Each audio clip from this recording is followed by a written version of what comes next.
La Tétanie 3217 et son petit frère le 1617 ont été commercialisés il y a quelques mois. Ce sont deux microcontrôleurs de type AVR de chez Atmel, entreprise qui, depuis 2016, a été rachetée par Microchip. Les Atetani sont normalement, et par définition, de petits circuits. Le 85 et le 84 sont souvent utilisés dans des applications qui nécessitent peu de ressources.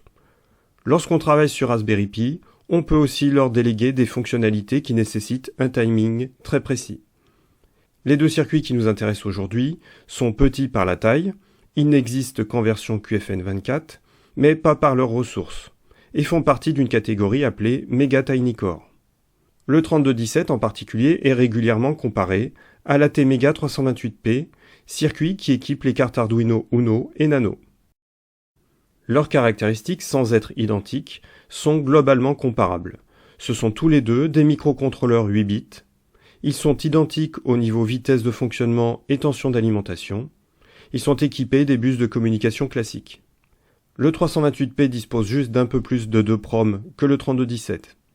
Mais ce dernier coûte un peu moins cher, dispose d'un convertisseur numérique analogique, de 2 convertisseurs analogiques numériques, de nombreux bits de port pouvant fonctionner en entrée d'interruption, et d'une plus grande souplesse pour affecter les bus de communication sur certaines broches. Sur la documentation figure l'assignation des broches pour les entrées-sorties. On peut remarquer que les bus UART, I2C et SPI sont configurables sur des broches différentes. L'affectation par défaut est imprimée en gras. La librairie utilisée permettra si nécessaire de passer d'une affectation à l'autre. Ces circuits ayant été conçus par Atmel, qui comme cela a été mentionné dépend de Microchip, une carte de développement spécifiquement dédiée au 3217 est sortie il y a peu. Elle est compatible avec l'environnement de développement MPLABX et Atmel Studio. Si on souhaite développer dans un environnement certes moins professionnel, mais proposant des ressources logicielles pouvant être facilement mises en œuvre, on peut aussi se tourner vers l'environnement Arduino. Sachant qu'il y a pléthore de librairies logicielles et que la communauté des utilisateurs développeurs est immense. C'est cette seconde solution de développement qui va être illustrée. Les cartes de développement adaptées à ce circuit pour l'IDE Arduino sont pour l'heure assez peu nombreuses. Celle qui va nous intéresser a été développée par Spenscond et existe dans plusieurs déclinaisons. On peut se les procurer câblées ou non, avec un 3217 ou un 1607. Elles sont prévues pour fonctionner sous 5 volts ou sous 3 volts 3 et peuvent disposer ou non d'un circuit d'auto-reset.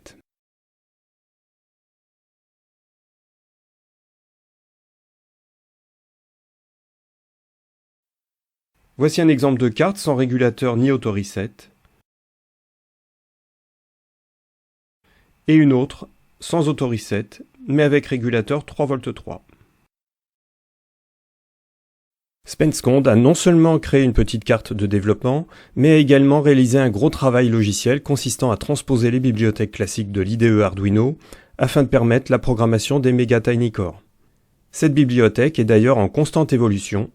Sa page GitHub expose toutes ses possibilités, ainsi que la façon de programmer les circuits. Nous y reviendrons.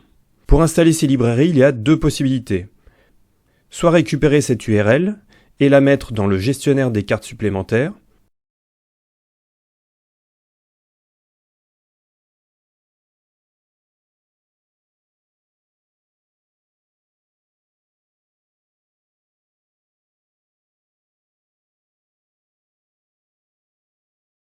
puis, en passant par le gestionnaire de bibliothèque, faire une recherche avec le nom de la librairie ou de son auteur.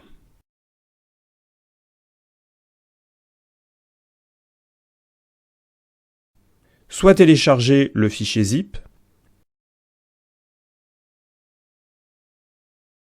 et ajouter la bibliothèque sous ce format.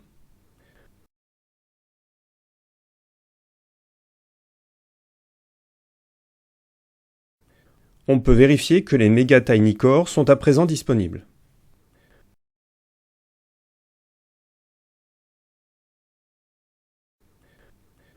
On peut aussi en profiter pour voir quelles sont les bibliothèques déjà installées et qui fonctionnaient sur d'autres microcontrôleurs, mais qui ne sont pas actuellement compatibles avec ces circuits. Un simple coup d'œil sur la carte de développement permet de voir qu'à elle seule, elle ne va pas permettre, comme on en a l'habitude sur les Arduino, D'une part, la programmation et d'autre part, la visualisation de données dans le moniteur série.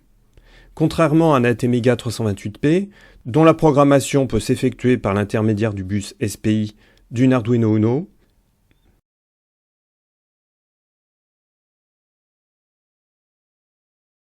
pour ce type d'ATtiny, elle se fait par liaison UPDI sur un seul fil. Pour cela, on peut soit utiliser un programmateur dédié, soit utiliser une solution moins coûteuse en passant par l'intermédiaire d'une carte Arduino Nano qu'il va falloir transformer en programmateur en lui chargeant un programme spécifique appelé JTAG2UPDI. Voici comment s'effectue l'opération de programmation de l'Arduino Nano. Depuis ce site, récupérez la version .zip de l'application, la désarchiver, lancer le sketch. L'IDE va créer un dossier. On ferme l'application et on met tous les fichiers dans ce dossier avant de relancer le sketch.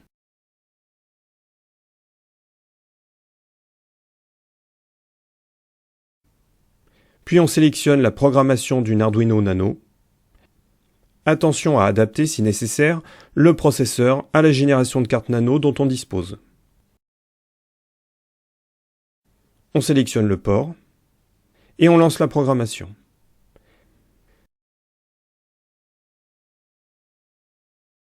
C'est terminé, la Nano est devenue un programmateur par liaison UPDI. Si on resélectionne un ATtiny 3217, le programmateur JTAG2UPDI nous est proposé. Ensuite, l'interconnexion entre les cartes est très simple. Elle est symbolisée sur cette même page. Une résistance de 4,7 kΩ doit normalement être intercalée sur la liaison UPDI, mais elle est déjà prévue sur la carte de développement.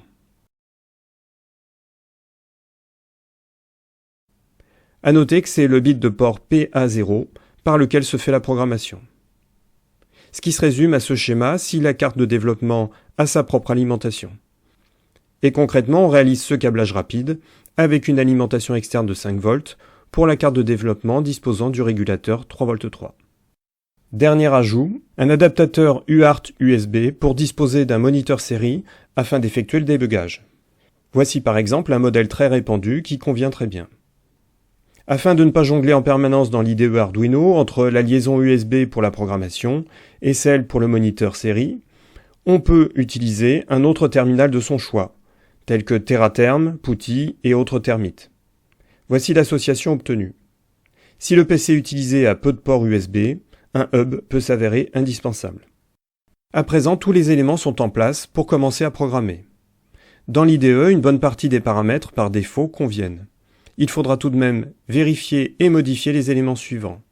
Le modèle du circuit, 3217 ou 1617. Vérifier que la fréquence est bien de 20 MHz. Sélectionner la tension de programmation, 3V3 dans le cas présent. Sélectionner le port de programmation, le programmateur JTAG2UPDI, et uniquement si c'est la première fois que le circuit est utilisé après son achat, il faut graver la séquence d'initialisation qui permet ensuite au microcontrôleur d'être programmé correctement. Premier essai, le traditionnel Hello World. La LED nécessaire est déjà disposée sur la carte. Voici une version du schéma structurel illustrant le strict nécessaire. On part du programme proposé parmi les exemples.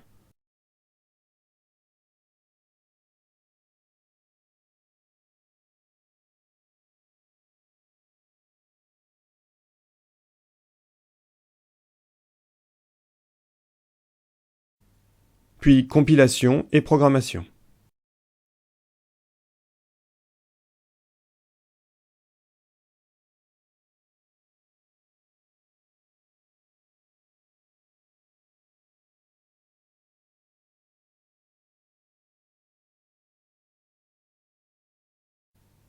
La LED clignote.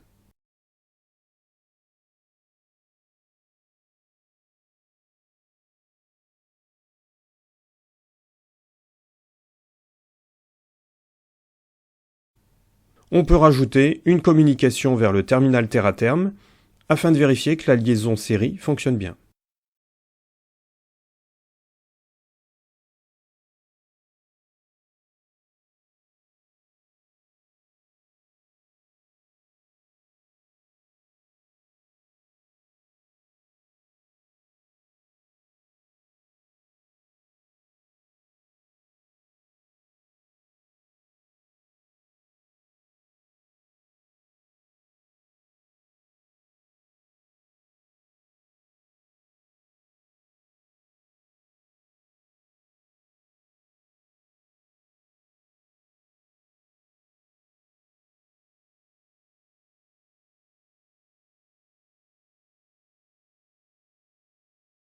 L'étape suivante va consister à vérifier que les ressources du microcontrôleur, disons les plus classiques, peuvent être facilement mises en œuvre. Un élément essentiel pour une bonne utilisation des librairies est de se référer à ce document qui donne la correspondance entre les bits de port et le numéro correspondant dans la librairie. Ainsi, le bit PA4 a le numéro 0, PA5 le numéro 1 et ainsi de suite. Ces numéros sont sérigraphiés sur le circuit imprimé. Prenons cet exemple qui consiste à compter les appuis sur un bouton poussoir associé à une LED qui change d'état à chaque appui. Le bouton est câblé sur le bit 2 du port C. Cette broche a pour numéro 14. La LED est câblée sur le bit PA3 qui a le numéro 20 dans la librairie. Ce sont ces mêmes numéros que l'on retrouve dans les define du programme. L'entrée fonctionne en interruption avec déclenchement sur front descendant.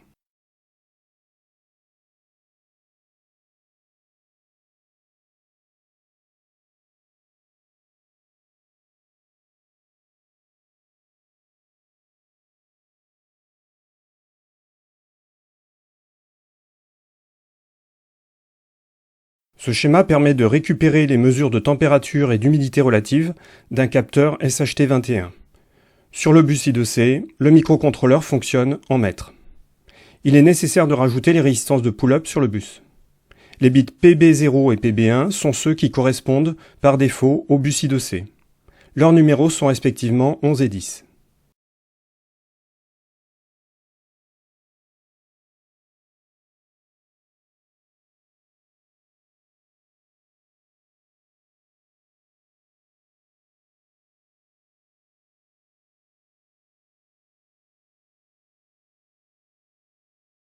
Si on veut basculer le bus I2C sur les autres broches possibles, qui correspondent aux numéros 18 et 19 de la librairie, il faut utiliser la commande swap1, comme indiqué dans les consignes de SpenScand. Voici ce que cela donne.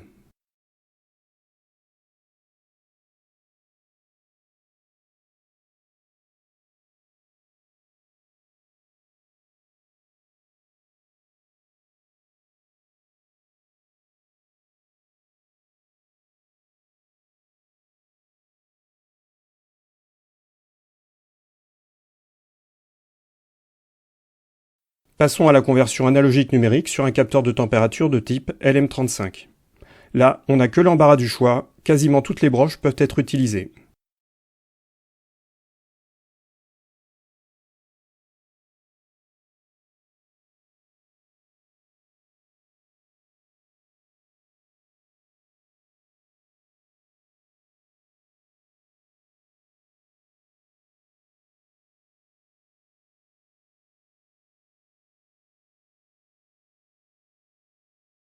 Avec ce montage, nous allons tester la communication I2C entre un Raspberry Pi en maître et la T-Tiny en esclave. Le Raspberry pilotera l'allumage et l'extinction d'une LED connectée au microcontrôleur et récupérera la tension prélevée sur le point milieu d'un potentiomètre pour l'afficher dans la console. L'adresse de la T-Tiny sur le bus est 08.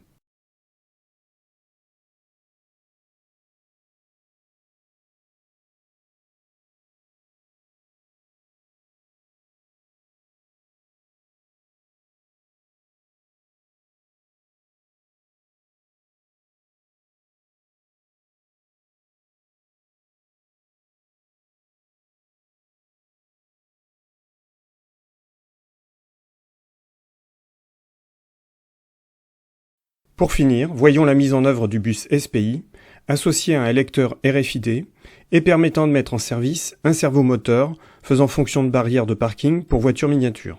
Pour le pilotage du servomoteur, la PWM ne peut pas se faire sur n'importe quelle broche. Pour son choix, il faut bien se référer à la documentation de la librairie. Pour une compatibilité des niveaux de tension, il est nécessaire d'intercaler un level shifter entre le microcontrôleur et le servomoteur.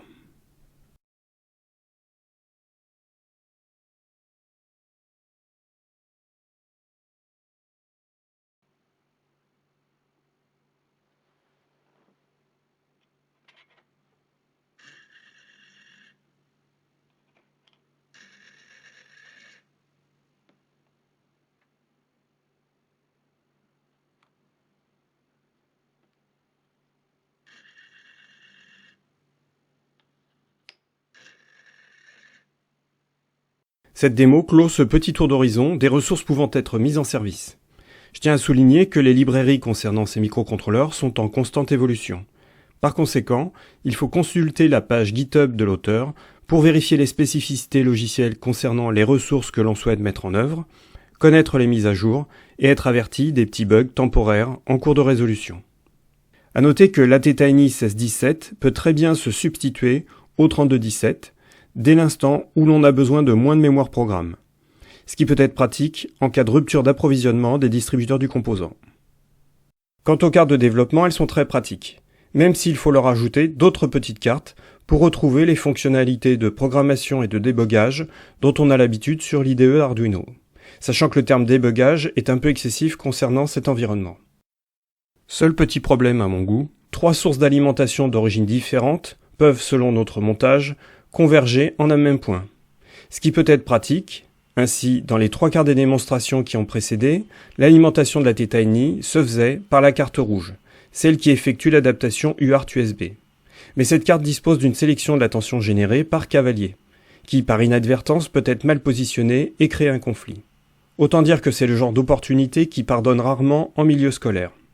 Bref, cette petite carte donne très envie de la personnaliser, et donc on est forcément tenté, à plus d'un titre, d'en développer sa propre version.